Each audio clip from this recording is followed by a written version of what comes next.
কোনো ছবি নাই মোবাইলের মধ্যে আসে না। মানে লজ্জা শরমের শেষটুকুন যে ছিল আমাদের, সেটা নাই, শেষ হয়ে যাচ্ছে। সারা রাত কাটিয়ে দেয় বাচ্চারা এই মোবাইল দেখে দেখে। তো বিধায় তুমি যত মেধাবী হও, তোমার মধ্যে যদি নীতি নৈতিকতা ধার্মিকতা না থাকে, তুমি পরিতৃপ্তি লাভ করবে না, জীবনে উন্নতি করতে পারবে না। এই জন্য শিক্ষাটা হলো বহুপক্ষীয় একটা বিষয়। একটু আগে যাদের বললাম, সকল ধরনের স্টেক হোল্ডার মিলেই আমাদের সন্তানগুলিকে উপযুক্ত করে গড়ে তুলতে হবে। এই জন্যই পশ্চিমা একজন দার্শনিক স্ট্যানলি হল বলেছেন, if you teach your children the 3 arts, তুমি যদি তোমার সন্তানকে 3টা আর্ট শেখাও, রিডিং, রাইটিং অ্যান্ড অ্যারিথমেটিক, লেখা, পড়া এবং গণিত, and leave the 4th art, আর যদি 4th আর্ট একটা আর্টকে ছেড়ে দাও, দ্যাট মিনস রিলিজিয়ন। মানে 3টা আর্ট শিখলা, লেখা, পড়া এবং গণিত, আর 4th একটা ছেড়ে দিলা, কি সেটা? ধর্ম। You will get the 5th art, rascality. তাহলে তুমি একটা 5ম আর্ট পাবা। সেটা হলো কি? তোমার বাচ্চাটা গুন্ডা হবে, অনৈতিক হবে, বদমাইশ হবে। এই জন্য পশ্চিমারা বুঝতে পারছে যে আমাদের পড়াশোনার মধ্যে ধর্ম দরকার। বুঝতে পারছেন? আমরা বুঝলাম না। এই জন্য দেখবেন আমেরিকার প্রেসিডেন্ট যখন শপথ নেয়, তার বুকের মধ্যে একটা বাইবেল থাকে।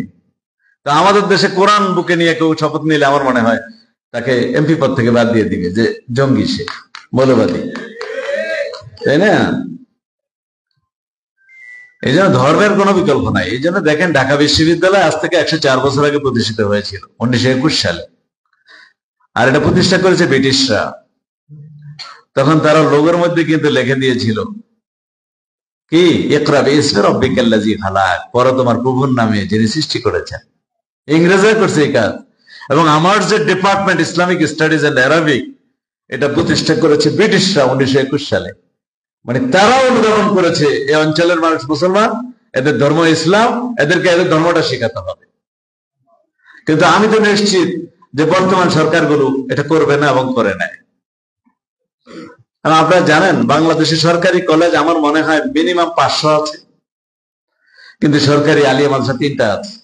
একটা সিলেটে, একটা ঢাকা আলিয়া মাদ্রাসা, একটা বগুড়ায় আছে। মানে সেই যে ব্রিটিশরা করে গেছে, পাকিস্তান আমলে হয়েছে, আর একটি মাদ্রাসাও সরকারি হয়নি। প্রাইমারি একই অবস্থা, মাধ্যমিকে একই অবস্থা। হ্যাঁ, তার মানে স্কুল লেভেলে যেটা কার্বন ডাই অক্সাইড ছড়ায় সেইটা খালি সরকারি কলেজ, সুযোগ সুবিধা, বোনাস, এটা সেটা। আর যেটা অক্সিজেন ছড়ায়, মাদ্রাসা, ওলামায়ে কেরাম, ধর্মী ব্যক্তিত্বরা, সেটার মধ্যে যত বঞ্চনা। এটা কি সত্যি নয়? সত্যি কথা। তো আমাদেরকে এই বিষয়গুলো মাথায় রাখতে হবে এবং আমাদেরকে ধর্ম শিক্ষায় গুরুত্ব দিতে হবে। এবং আপনারা শুনলে অবাক হবেন, গত 16টি বছর জাতীয় বিশ্ববিদ্যালয় তো দেশের সরকারি কলেজগুলো, বেসরকারি কলেজগুলো পরিচালনা করে। যে কলেজে যেই সাবজেক্টটি অনার্স খুলতে চেয়েছে, মাস্টার্স খুলতে চেয়েছে, অনুমতি দিয়েছে, কিন্তু ইসলামিক স্টাডিজ একটি কলেজে অনুমতি দেওয়া হয়নি। গত 16 বছরে বাংলাদেশে কোন কলেজে ইসলামিক স্টাডিজ একটিও খুলতে দেওয়া হয়। চিন্তা করতে পারেন? তো বিধায় কোন ইসলামী দল আসলে ওদের টার্গেট না, ওদের লক্ষ্য হলো ইসলাম। ইসলাম বরদাস্ত করতে পারে না। কথা বুঝতে পারছেন? আমাদের সচেতন হতে হবে। ওই যে ফজলুল্লাহ সাহেব যেটা বলছে, মানে 5ই আগস্টের মাধ্যমে আমরা একটা সুন্দর পরিবেশ পেয়েছি এবং বাংলাদেশে এই বর্তমান সরকার, ভাইস চ্যান্সেলর গুলো, সরকারি ইউনিভার্সিটি গুলোতে যাদেরকে দিয়েছে, সবাই ব্রিলিয়ান্ট এবং সৎ বটে। এবং আমরা চেষ্টা করতেছি। আমরা মনে করি যে আমি যদি অনৈতিক ভাবে একটা টাকা খাই, তাহলে আগের সাথে আর আমার মধ্যে পার্থক্যটা কি? আপনারা আমাদের জন্য দোয়া করবেন যাতে আমরা নৈতিকতার উপরে 100% টিকে থাকতে পারি। আমরা ওই শিক্ষায় শিক্ষিত হয়েছি, আমাদের বাবা মা সেই শিক্ষা দিয়েছে যে ওইভাবে একটি পয়সা খাওয়া মানে নাপাকি খাওয়ার চেয়ে খারাপ। এবং দায়িত্ব যাতে পালন করতে পারি, ইসলামী শিক্ষা, দ্বীনি শিক্ষা, দেশের মাদ্রাসাগুলির জন্য যাতে অবদান রাখতে পারি, আপনারা আমাদের জন্য দোয়া করবেন। ছেলে মেয়েদের জন্য আমাদের অনেক দোয়া।